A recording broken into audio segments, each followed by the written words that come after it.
असल में 20वीं सदी के शुरू में रूस पर जार निकोलस द्वितीय का शासन था। वह एक तानाशाह था जिसकी नीतियां जनता के बीच लोकप्रिय नहीं थी। जब रूस जापान से हार गया तो वर्ष 1905 में जार का विरोध चरम पर पहुंच गया।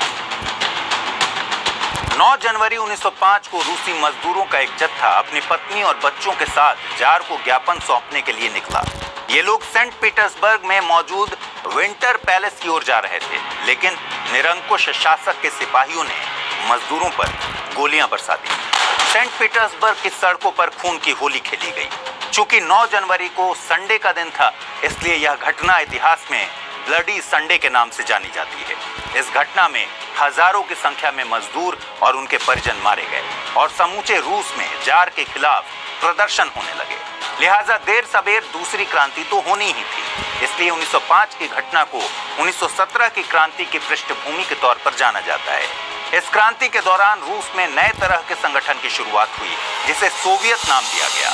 यह एक परिषद थी जो मजदूरों के लिए आवाज उठाती थी, लेकिन बहुत कम समय में ही यह परिषद राजनीतिक ताकतों के इशारों पर काम करने लग गई। इसी तरह किसानों की भी सोवियत बनती है, जो 1917 की क्रांति में अहम भूमिका निभाती है। जनवरी 1905 के खूनी रविवार नरसंहार के बाद जार के प्रति लोगों का असंतोष चरम पर पहुंच गया था। जब राजशाही पर दबाव बढ़ा, तब जार निकोलस को समझौता करने के लिए मजबूर होना पड़ा। शासन ने अक्टूबर घोषणा पत्र तैयार किया। यह घोषणा पत्र अभिव्यक्ति, प्रेस और संगठन बनाने की आजादी की बात करता है।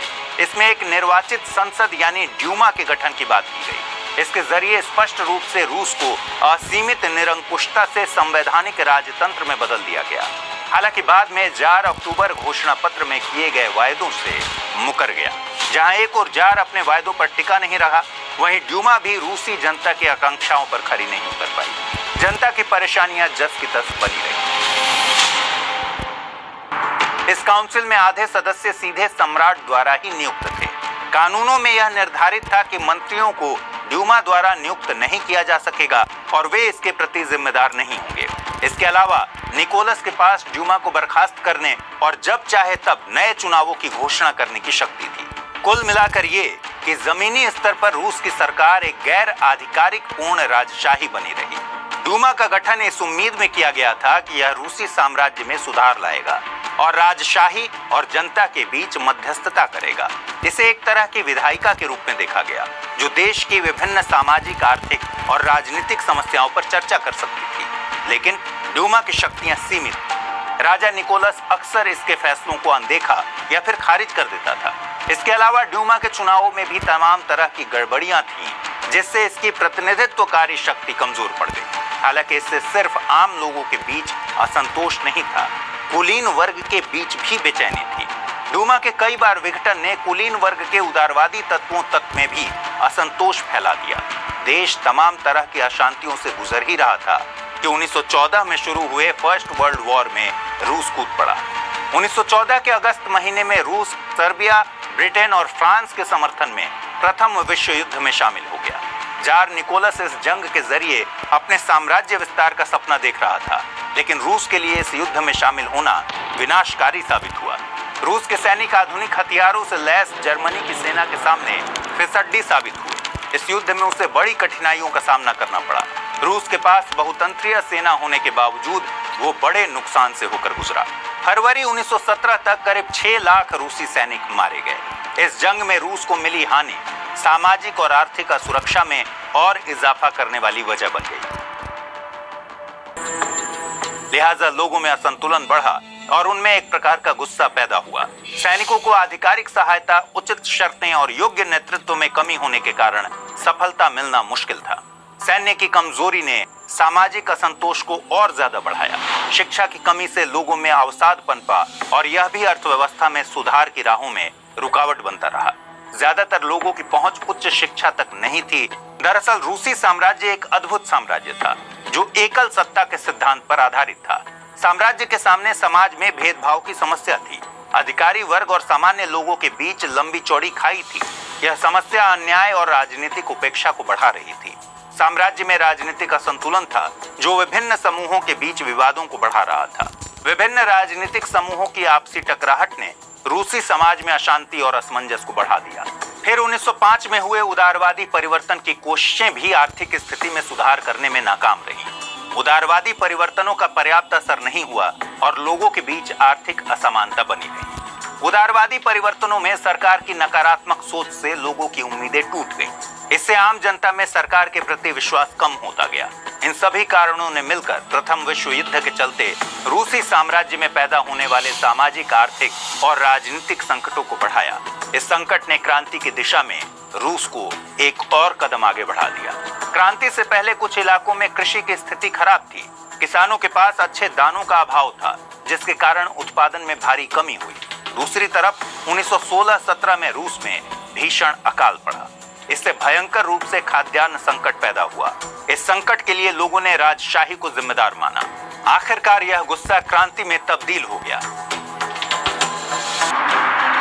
8 मार्च को महिला श्रमिक ब्रेड के लिए सड़कों पर प्रदर्शन करने लगी। इसके बाद रूस में मजदूरों की हड़ताल शुरू हो गई। इस हड़ताल में सैनिक और किसान भी शामिल हुए। इससे पूरे रूस में क्रांति का आगाज हुआ। 12 मार्च को सेंट पीटर्सबर्ग पर क्रांतिकारियों का कब्जा हो गया और जल्दी ही क्रांतिकारियों ने मॉस्को को भी अपने कब्जे में कर लिया। जार को अब अपना अंत सामने नजर आने लगा। तब ड्यूमा ने सलाह दी कि जनतांत्रिक राजतंत्र की स्थापना की जाए, लेकिन जार इसके लिए तैयार नहीं हुआ। इसके बावजूद ड्यूमा ने 12 मार्च को प्रांतीय सरकार का गठन कर दिया और इस तरह से रूस से राजतंत्र का खात्मा हो गया। मजदूर और सैनिकों ने मिलकर सोवियत का गठन किया। इस सोवियत ने ड्यूमा के साथ मिलकर अस्थायी सरकार का गठन किया और अलेक्जेंडर केरेंस्की इसके प्रमुख बने। ऐसे में कुछ दिन बाद ही जार को अपनी गद्दी त्यागनी पड़ी। सदियों से रूस में आ रहे रोमनोव वंश के शासन का अंत हो गया। इस सरकार ने अभिव्यक्ति की आजादी, कानून के समक्ष समानता और संगठन बनाने के अधिकार का समर्थन किया और हिंसक क्रांति का विरोध किया। इस सरकार की स्थापना से रूस में भी पश्चिमी देशों की तरह प्रजातांत्रिक और पूंजीवादी शासन के संकेत मिलने लगे, जबकि रूस की क्रांति मजदूरों, किसानों और सैनिकों द्वारा प्राप्त की गई थी। दूसरी ओर केरेंस्की युद्ध मंत्री बनकर विश्व युद्ध में रूस की जंग को जारी रखता है, जबकि देश में लोगों ने जार के विश्व युद्ध में कूदने की खूब आलोचना की थी। केरेंस्की के इस कदम से रूस में खाद्य आपूर्ति की समस्या और बढ़ गई, क्योंकि आर्थिक हालत तो पहले से ही खराब थी। यानी क्रांति के बाद बनी नई सरकार भी लोगों के बीच अलोकप्रिय हो गई। नतीजतन रूस में एक और क्रांति हुई, जिसे अक्टूबर क्रांति या बोल्शेविक क्रांति के नाम से हम जानते हैं। लेनिन के नेतृत्व में बोल्शेविकों ने केरेंस्की सरकार के विरुद्ध प्रदर्शन किया और सत्ता किसान एवं मजदूरों के हाथ में देने की बात की। असल में फरवरी क्रांति के समय लेनिन निर्वासन में थे, मगर अप्रैल में वो रूस वापस आ गए। उनकी बोल्शेविक पार्टी किसानों को जमीन वापस देने की मांग करने लगी और all power to the Soviets का नारा शुरू हुआ।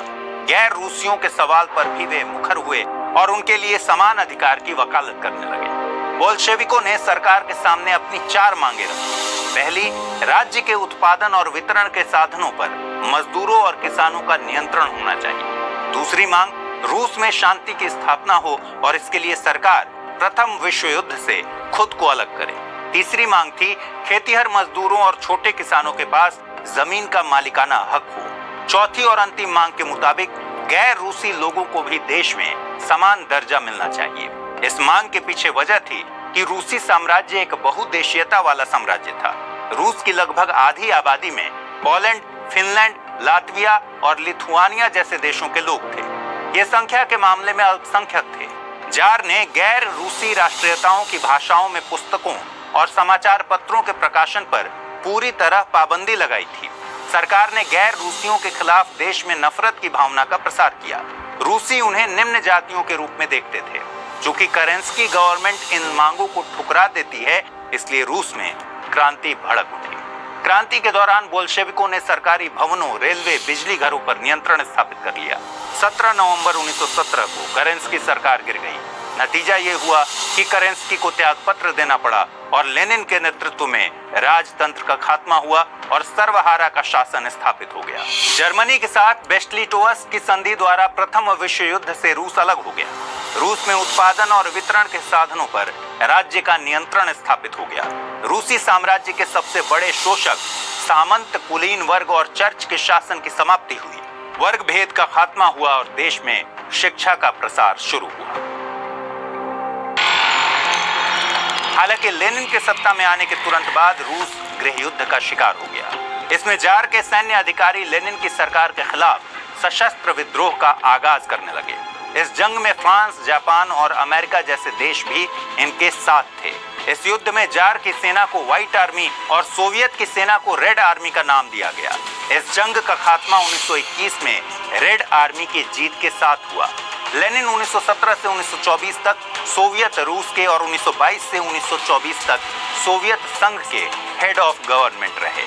असल में रूसी क्रांति विश्व इतिहास में एक अहम टर्निंग पॉइंट के तौर पर उभर कर सामने आई। इसने न सिर्फ रूस में बल्कि पूरी दुनिया पर अपना असर छोड़ा। इस क्रांति ने पश्चिमी देशों में साम्यवाद के प्रति एक प्रकार के डर को उभारा। इस क्रांति ने रूस को इतना ताकतवर बनाया कि वो अमेरिका जैसी महाशक्ति के बराबर खड़ा हो गया।